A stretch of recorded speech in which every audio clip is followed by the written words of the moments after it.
टूटा पुल और साहसी रानी। प्राचीन काल में हिमालय की तलहटी में चंद्रगिरी नामक एक समृद्ध राज्य था। इस राज्य की रानी पद्मिनी अत्यंत बुद्धिमान और साहसी थीं। वे योद्धाओं की तरह तलवार चलाती और प्रजा की रक्षा के लिए कुछ भी करने को तैयार रहती। राज्य की सीमा पर एक पुराना लकड़ी का पुल था, जो दो पहाड़ियों को जोड़ता था।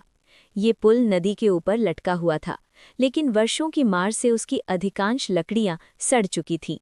एक भयंकर तूफान ने आखिरकार इसे तोड़ दिया और अब राज्य दो भागों में बंट गया, पूर्वी गांव और पश्चिमी दुर्ग।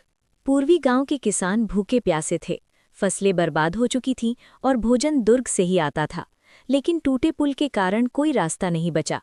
पड़ोसी राज्य के राजा विक्रम ने मौके का फायदा उठाया। उसने अपनी सेना भेजकर पूर्वी गांव पर कब्जा करने की योजना बनाई।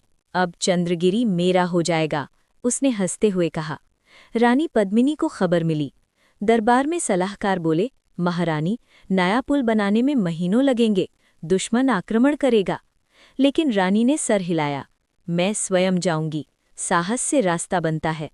उन्होंने अपने सबसे विश्वसनीय घोड़े शेरू को तैयार किया, कुछ रस्सियां, हुक और तलवार बांधी।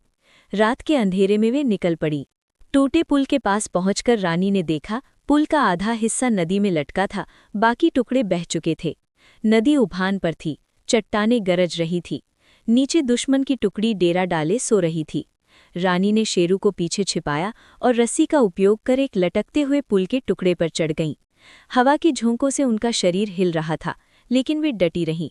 उन्होंने हुक फेंका और दूसरी ओर का एक मजबूत पेड़ पकड़ लिया। धीरे धीरे रस्सी खींची और एक अस्थायी पुल बना दिया, बस इतना मजबूत कि 2-4 लोग पार हो सकें। सुबह होते ही रानी ने पूर्वी गांव के योद्धाओं को इकट्ठा किया। वे रस्सी पुल से पार आए, भोजन और हथियार लेकर। दुश्मन की टुकड़ी अभी सोकर उठी ही थी कि चंद्रगिरी के योद्धा उन पर टूट पड़े। रानी आगे आगे लड़ रही थी, उनकी तलवार चमक रही थी। विक्रम की सेना बुरी तरह पीटकर भाग खड़ी हुई।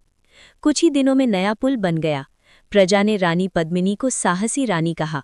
लेकिन दूर विक्रम के महल में हार की खबर पहुंचते ही राजा विक्रम क्रोध से लाल हो गया। एक औरत ने मेरी सेना को अपमानित किया, वो गरज उठा। अपने मंत्रियों को बुलाकर बोला, अब चंद्रगिरी पर पूरा हमला बोलो, हजारों सैनिक, युद्ध हाथी और तोपें इकट्ठा करो, पद्मिनी को सबक सिखाऊंगा।